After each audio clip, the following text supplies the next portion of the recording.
आज हमारे पास विषय है संख्या सिद्धांत। ठीक है, ध्यान दो यार, यहाँ पर ध्यान दो। संख्या सिद्धांत, संख्याएं क्या होती हैं, कैसे बनती हैं, ठीक है, कौन कौन सी संख्याएं होती हैं। ठीक है, हमारे पास हैं सबसे पहले था अंक। ठीक है, 0 1 2 3 4 5 6 7 8 9। ठीक है, इनको कहते हैं अंक यानी डिजिट। ठीक है, मैंने आपको पहले भी बताया था कि दार्शनिक पद्धति है ना, 10 संख्याएं होती है इसमें। ठीक है, यानी 0 से लेकर के 9 तक, 0 से लेकर के 9 तक की कुल 10 संख्याएं हमारे पास। ठीक है, इन्हीं अंकों से हम संख्याएं बनाते हैं। ठीक है, हम कोई सी संख्या बना सकते हैं इनसे, ठीक है ना, इनकी सहायता से। ये अंक है। ठीक है, अब हमारे पास है सबसे पहले प्राकृतिक संख्या है। प्राकृतिक संख्या यानी नेचुरल नंबर कहते हैं, जो प्रकृति में दिए हैं, जो हमने प्रकृति से सीखे हैं। ठीक है, जिन संख्याओं से हम वस्तुओं की गिनती करते हैं उन्हें हम प्राकृतिक संख्या कहते हैं। ठीक है, all the counting numbers are called natural numbers. ठीक है, जो काउंटिंग नंबर होते हैं, ठीक है, उन्हीं को हम क्या कहते हैं, नेचुरल नंबर यानी प्राकृतिक संख्याएं कहते हैं। ठीक है, जैसे 1 2 3 4 5 6 7, ये अनंत चलती हैं, खत्म ही नहीं होंगी कभी। ठीक है, जैसे आसमान में तारे हैं तो अनंत हैं।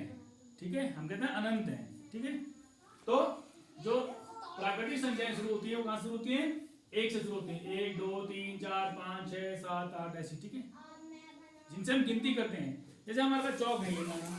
ठीक है, हम गिनते इनसे 1 2 3 4 5 6, इस तरह से काउंटिंग जो नंबर होते हैं, काउंटिंग जिससे करते हैं उसको क्या कहते हैं, नेचुरल नंबर यानी प्राकृतिक संख्याएं। ठीक है, दूसरा था इसमें पूर्ण संख्याएं। ठीक है, यानी होल नंबर। ठीक है, सभी प्राकृतिक संख्याओं के साथ एक संख्या और जुड़ जाती है, वो है 0। ठीक है, यानी 0 से अनंत तक की सभी धनात्मक संख्याओं को हम पूर्ण संख्याएं कहते हैं। ठीक है, आई बात में, all the counting number along with 0 are called whole number. ठीक है, सभी जो 0 से लेकर के अनंत तक की धनात्मक यानी पॉजिटिव संख्याएं जितनी होंगी उन संख्याओं को हम क्या कहेंगे, पूर्ण संख्याएं कहते हैं। ठीक है, देखो यहाँ पर प्राकृतिक संख्या 1 2 3 4 5 6 3, यहाँ पर सिर्फ 0 और आगे यहाँ पर, लेकिन संख्याएं तो वही है 0 1 2 3, अब अनंत चल रही है, इसके साथ एक्स्ट्रा क्या आ गया, ये 0 आ गया। ठीक है, इसलिए इनको क्या कहते हैं, पूर्ण संख्याएं या होल नंबर। समझ में आ गई बात।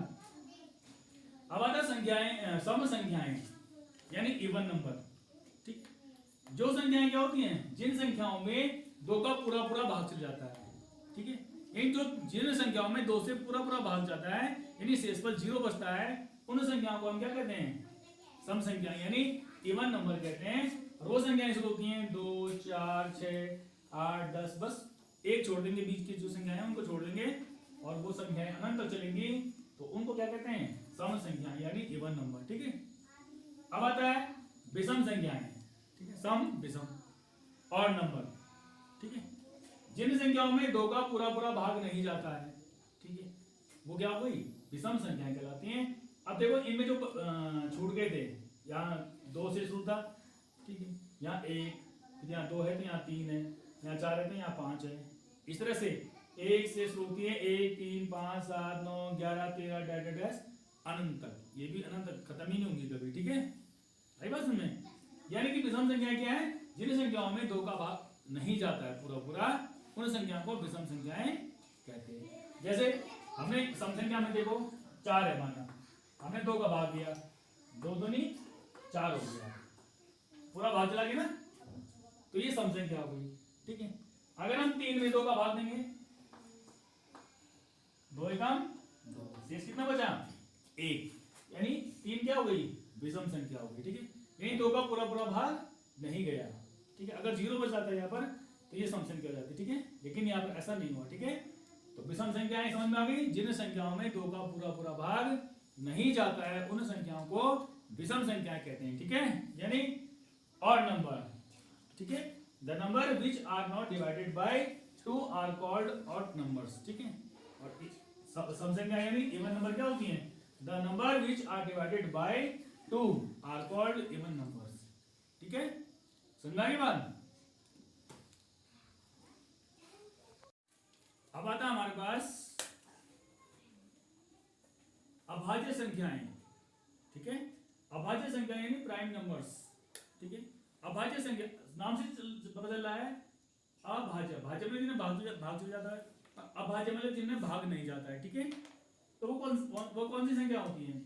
एक से अधिक वे सभी संख्याएं जो किसी भी अन्य संख्या से विभाजित नहीं होती है, ठीक है, यानी कि जो संख्याएं जिनमें किसी का भाग नहीं जाता है, ठीक है, जिनमें किसी का भी भाग नहीं जाता, सिर्फ एक का भाग जाता है और अपने आप जाता है, यानी 2 का भाग 2 में चल जाएगा, 1 का भाग तो सब में चल जाएगा, ठीक है, 3 में 3 का भाग चल जाएगा, 5 में 5 का भाग चल जाएगा, ठीक है, 7 में से 3 में 3 का भाग 2, 3 का 3 हो गया 0। लेकिन अगर हम इसमें भाग देंगे 2 का, ठीक है, 5 का, किसी अन्य संख्याओं का भाग देंगे तो इनमें भाग नहीं जाता है, इसलिए इनको कहते हैं अभाज्य संख्याएं, ठीक है, यानी प्राइम नंबर्स। समझ में आ गया? सबसे छोटी प्राइम संख्या कौन सी है? यानी अभाज्य संख्या 2 है, सबसे छोटी, यानी 2 से शुरू होती है। अब 2, 3, 5, 7, 11, 13, 17, ठीक है, तुम 20 तक याद रख लो बस कि कौन कौन सी संख्याएं अभाज्य हैं, ठीक है, जिनमें भाग नहीं जाता है। अब आता है पूर्णांक संख्याएं क्या होती हैं, ठीक है। अभी आपने पूर्ण संख्या पढ़ी थी। पूर्ण संख्या में क्या था? जो संख्याएं सभी जो काउंटिंग नंबर होती है, यानी जिनको हम गिन सकते हैं, उनके साथ अगर 0 भी हो तो पूर्ण संख्याएं कहलाती हैं। अब यहाँ पर नया आ गया पूर्णांक संख्या यानी इंटीजर्स, ठीक है। क्या होती है? पूर्ण संख्याओं के साथ यदि सभी ऋणात्मक संख्याओं को भी शामिल कर दिया जाए तो हम उसे पूर्णांक संख्याएं कहते हैं, ठीक है। जैसे हमारे पास ये एक नंबर लाइन है, ठीक है, संख्या रेखा से बोलते हैं, संख्या रेखा है या नंबर लाइन, ठीक है। इसमें यहाँ पर बीच में 0 होता है, ठीक है। अगर हम इधर चलेंगे इस साइड के लिए, ये होता है धनात्मक। क्या होता है? धनात्मक संख्या, ठीक है। यहाँ इनके आगे धन लगा देंगे, धन 1, धन 2, धन यानी पॉजिटिव नंबर्स, ठीक है, पॉजिटिव इंटीजर्स, +1, +2, +3, +4, ऐसे इनफाइनाइट तक चलेगा, अनंत तक। उसके आगे भी हम धन लगाएंगे, ठीक है। 0 न तो धन संख्या है ना ऋण संख्या है, बीच में नहीं। अब इधर आ जाइए, ठीक है, हम ऐसे खड़े हो जाते हैं जब यहाँ पर, तो ये बाईं तरफ हो गया और ये दाईं तरफ हो गया, ठीक है। तो जब हम इधर बाईं तरफ चले तो यहाँ अनंत तक धनात्मक संख्याएं हो गई, और जब इधर चले तो ये सभी ऋणात्मक संख्याएं हो गई, ठीक है। आई बात समझ में?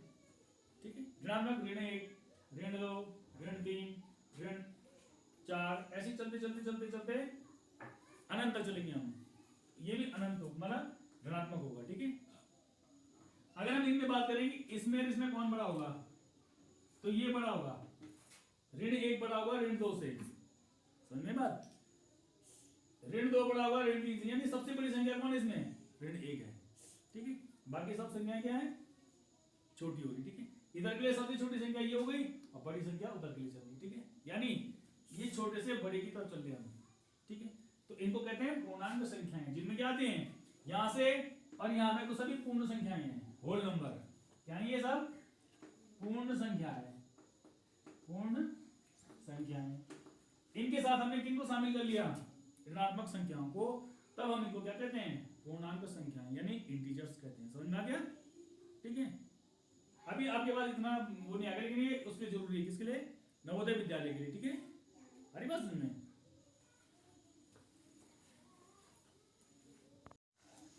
संख्याओं पर आधारित हमारे पास यहाँ पर कुछ प्रश्न है, ठीक है, कुछ सवाल हैं। पहला सवाल है, 2 अंकों की सबसे बड़ी संख्या व सबसे छोटी संख्या लिखो, ठीक है। 2 अंक, हमारे पास अंक तो होते हैं 0, 1, 2, 3, 4, 5, 6, 7, 8, 9, ठीक है, अंक हो गए ना। अब 2 अंक कहां शुरू हो जाएंगे? इन्हीं संख्याओं से 2 अंक वाली संख्या बनाएंगे हम, ठीक है। 2 अंक वाली संख्या बनाएंगे, ठीक है। 2 अंक वाली सबसे छोटी संख्या ढूंढो पहले, ठीक है, जहां से 2 अंक शुरू हो जाएंगे। अभी एक एक अंक वाली है। 9 के बाद क्या आता है? 10। क्या आता है? 10, 11। 2 अंक यहां शुरू हो गए ना, ठीक है, यानी सबसे छोटी संख्या क्या हो गई? 10, ठीक है। अब हम चलते जाएंगे कहां तक चलेंगे? 95, 96, 97, 98, 99, 100। चलेगा ना 100 तक। जैसे हम 100 में गए यहाँ पर 3 अंक शुरू हो गए, देखो 0 0 1 आगे नहीं, यहाँ पर या 1 0 0, ठीक है। 2 अंक कहाँ तक है? 99 तक। तो 2 अंकों की सबसे बड़ी संख्या कौन सी होगी? 99, ठीक है। ये सबसे बड़ी हो गई और ये सबसे छोटी, ठीक है। यानी 2 अंकों की सबसे बड़ी संख्या कौन सी है? 99, और सबसे छोटी कौन सी है? स्मॉलेस्ट 10। समझ आ गई बात? दूसरा देखो, 3 अंकों की सबसे बड़ी व सबसे छोटी संख्या लिखो। अब 3 अंक कहां से बोल रहे? देखो 100 से। इसका मतलब 100 क्या है? सबसे छोटी संख्या क्या हो गई? 100 हो गई, ठीक है। फिर क्या आएगा? 101 है ना, 102 चलता जाएगा, फिर 200 आएगा, फिर 300 आएगा, फिर 400, 500, 600, 700, 800, 900, और लास्ट में क्या आएगा? 1000। 1000 कितने अंकों की हो गई है? 4 अंकों की। इससे एक आगे क्या होगा? इससे एक घटा लो, एक आगे आ जाओ, 999। 999। तो सबसे बड़ी संख्या क्या हो गई 3 अंकों की? सबसे छोटी हो गई 100 और सबसे बड़ी हो गई 999। समझ में आया? ठीक है। इस तरह से हम 3 अंकों की, अगर आपसे कहा जाए 4 अंकों की सबसे छोटी संख्या कौन सी होगी, तो फिर 1000 जाएगा। क्या जाएगा? 1000। और सबसे बड़ी क्या हो जाएगी? एक 9 और जोड़ लो, 9,999, तब वो 4 अंकों की हो जाएगी, ठीक है। 1 7 5 6 4 को आरोही क्रम में लिखो।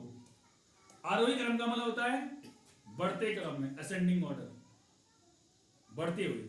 जैसे हम बोलते हैं कि सबसे आगे सबसे छोटा बच्चा खड़ा होगा, फिर बड़ा, फिर बड़ा, फिर बड़ा, फिर बड़ा।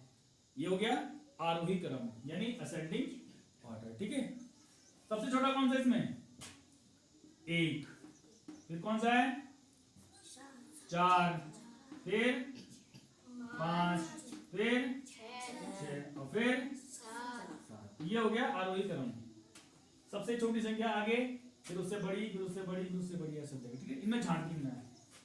इसी प्रकार से हमारे पास है 5 7 6 9 8 अवरोही क्रम, यानी डिसेंडिंग ऑर्डर, घटते क्रम में। अब सबसे बड़े को सबसे आगे रखना है और फिर उसके पीछे ऐसे रखना है। तो सबसे आगे कौन आ गया इसमें से?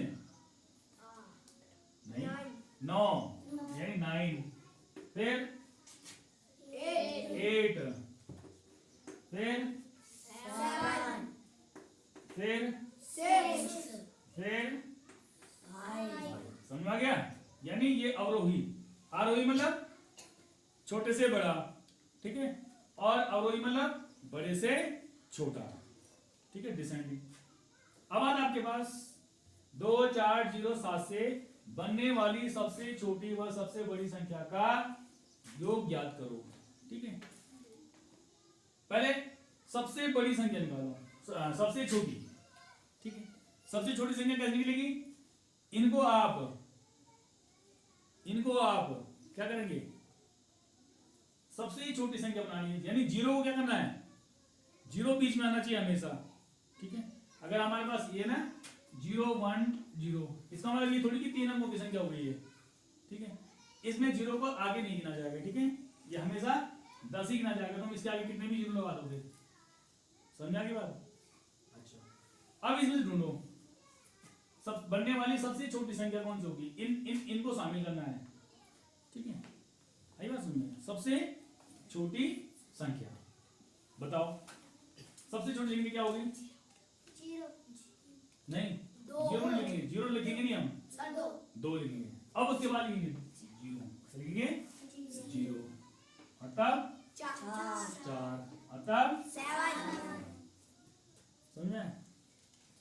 अच्छा, ऐसी सबसे बड़ी संख्या क्या करनी है, ठीक है। अब बड़ी संख्या क्या करेंगे? सबसे बड़ी किस लिखेंगे?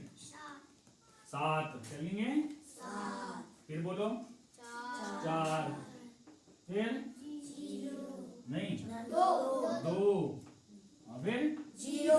अब इनको जोड़ना है, तो करें इनका जोड़ निकालो, ठीक है। 7 को 7 4 और 2 6, इनको जोड़ दो। 4 को 4 7 और 2 9, ये इनका योग आ गया। ठीक है, अब ध्यान रखना जब भी बीच में 0 होगा, ठीक है, और सबसे छोटी संख्या के लिए कहा जाएगा तो दूसरे नंबर पे आएगा। ठीक है, और जब बड़ी संख्या की बात आएगी तो वो सबसे बाद में आएगा। ठीक है, समझ में आ गई बात? आ रही बात समझ में? ठीक है, तो ये इसका नियम है, यानी से बनने वाली सबसे छोटी व सबसे बड़ी संख्या का योग ज्ञात करो। ठीक है, आ रही बात समझ में? यानी इन संख्याओं से सबसे छोटी संख्या बनानी थी और सबसे बड़ी संख्या बनानी। ठीक है।